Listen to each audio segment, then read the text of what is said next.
No último Natal, eu descobri que meus bisavós vieram de tudo quanto é parte do mundo, inclusive do Brasil, onde sempre morou meu bisavô Peri. Descobri que os ancestrais dele vieram da tribo dos índios Botocudos, que ficaram famosos por resistirem à colonização portuguesa. E hoje eu vou descobrir como e por que os portugueses vieram parar no Espírito Santo.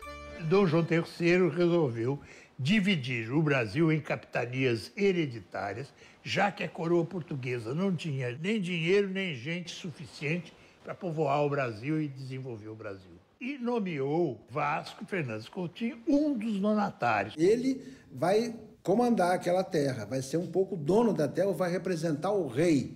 Ele poderia ter uma vida tranquila em Portugal, ele tinha bens, imóveis, mas ele se aventura e vem. Era uma viagem que durava cerca de 2 meses. 2 meses em alto mar, sujeito às calmarias, que era um pavor para os navegantes. O escorbuto, falta da vitamina C, era característico. Quando eles chegavam aqui no Brasil, que encontravam os cajueiros, eles caíam de boca no caju. Esse caju eu vou chupar, até para se salvar. Calcula-se, estima-se que seriam cerca de 60 pessoas. É um ônibus, é um punhado de gente que cabia numa caravela, uma nós, né, que navegou através do oceano. Uma caravela Transcol ocupada por quem mesmo? Tinha de tudo, como todo navio português que partia para as colônias, tinha de tudo. Vieram muitos degredados. Pessoas que vieram cumprir penas no Brasil por crimes cometidos lá em Portugal. Peraí, deixa eu ver se eu entendi. Degredados são criminosos? O degredado talvez tenha sido alguém que condenava desmandos do rei ou da elite dominante e por isso ele era visto como um indivíduo perigoso. Mas também podiam ser grandes crimes. Jorge de Menezes, que veio para o Espírito Santo, veio porque havia assassinado. O outro foi Dom Simão Álvares, que também cumpria pena por lesa majestade, quer dizer, era um ladrão de impostos. Se gritar, pega ladrão. Mas nem todos eram degredados. Vieram muitos aventureiros. Então quer dizer que um sujeito que poderia ficar em casa de pernas pro ar preferiu se juntar com criminosos e outros aventureiros, entrar num barco do tamanho de um Transcol e vir para uma terra que ele nunca tinha visto na vida? Sei. E como é que eles escolheram um local para ancorar? Vasco Fernandes Coutinho veio, eu diria, como se estivesse tateando o litoral. Ele chegou ali onde hoje tem o Forte de Piratininga. Aí nos dias seguintes eles construíram o primeiro forte, uma paliçada, tudo de pau a pique, e para que eles descansassem em terra. E aí começa a vida da colônia, uma vida desgraçada.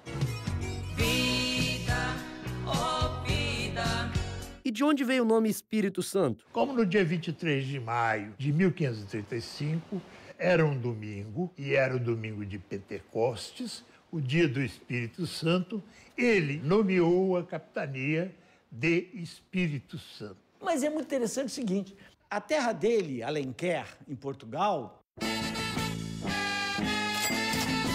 é uma cidade que ainda hoje, cheias de igrejas em homenagem ao Espírito Santo. E ele ter chegado próximo ao dia de Pentecoste, ou no dia de Pentecoste, porque não se tem certeza. Não existe documentos provando que Vasco Fernandes Coutinho e sua comitiva chegou exatamente no dia 23 de maio de 1535, onde hoje é a prainha em Vila Velha. Não existe isso. E a história nos deixa aí sempre as coisas abertas. Porque também não interessa se ele chegar dia 23, dia 22, dia 20 ou dia 30 de maio. Interessa que eles, ao chegarem, eles fundaram uma vila portuguesa, com certeza, e deram o nome de Espírito Santo. Mas e Vitória? Como que eles mudaram de Vila Velha para Vitória? Era uma situação militar em que eles estavam envolvidos, uma situação de guerra. Defesa melhor, a água era melhor. A situação toda era melhor. Imagina você pessoalmente sendo atacado por bandidos. O local onde você tá é decisivo, não? É verdade. Mas o que eu quero saber agora é quem foram os primeiros capixabas. Os primeiros homens e mulheres nascidos aqui. Mas isso a gente vai saber no próximo bloco.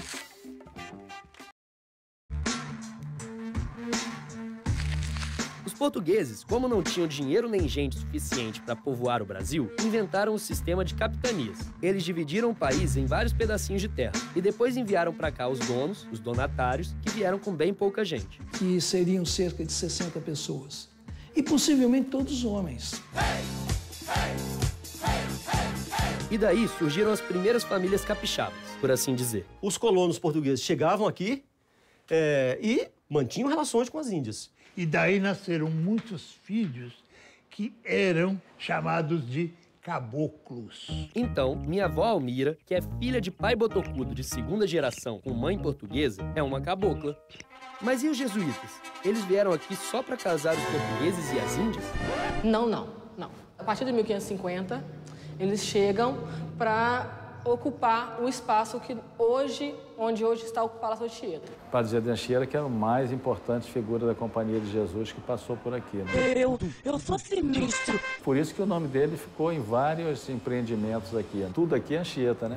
É verdade. Aqui o nome Anchieta só perde pro nome Penha. Convento da Penha, Reta da Penha, Jardim da Penha, Bairro da Penha, Minha Tia Penha.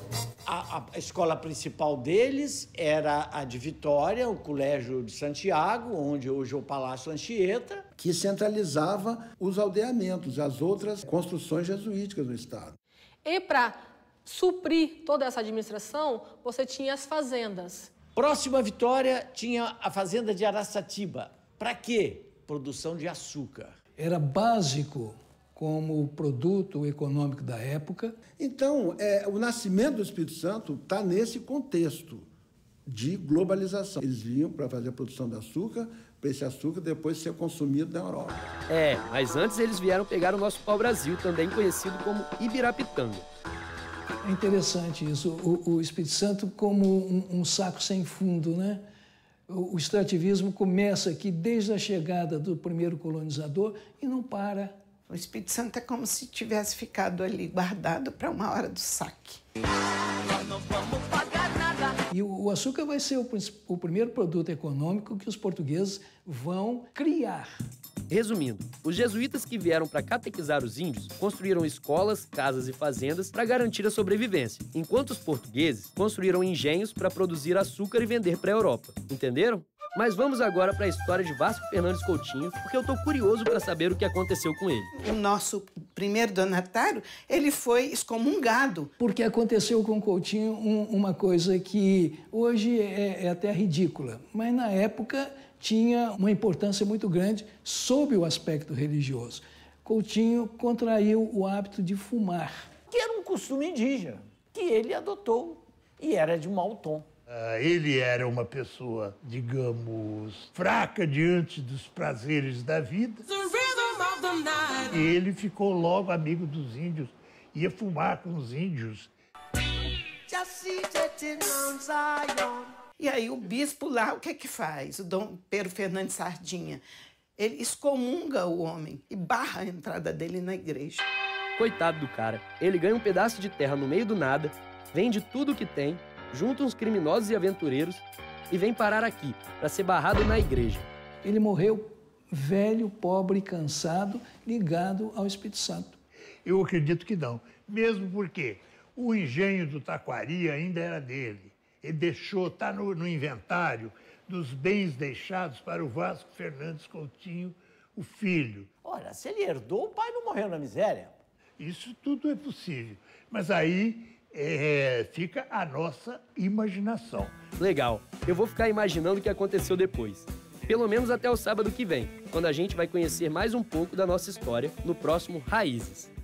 Olha, esse Thomas Cavendish tinha pilhado o galeão mais rico da Espanha, que era o Santana. Ou seja, era um corsário hábil. Tenta entrar aqui com 3 naus e, claro, ele sofre uma derrota vergonhosa e é histórico agora que ele morre no mar. Porque dizem uns, ele foi flechado, dizem outros, ele morreu de vergonha, porque era uma mulher. um homem endeusado, favorito de uma rainha, vai chegar na Inglaterra com que cara? Para dizer que foi vencido pela capitoa do Espírito Santo.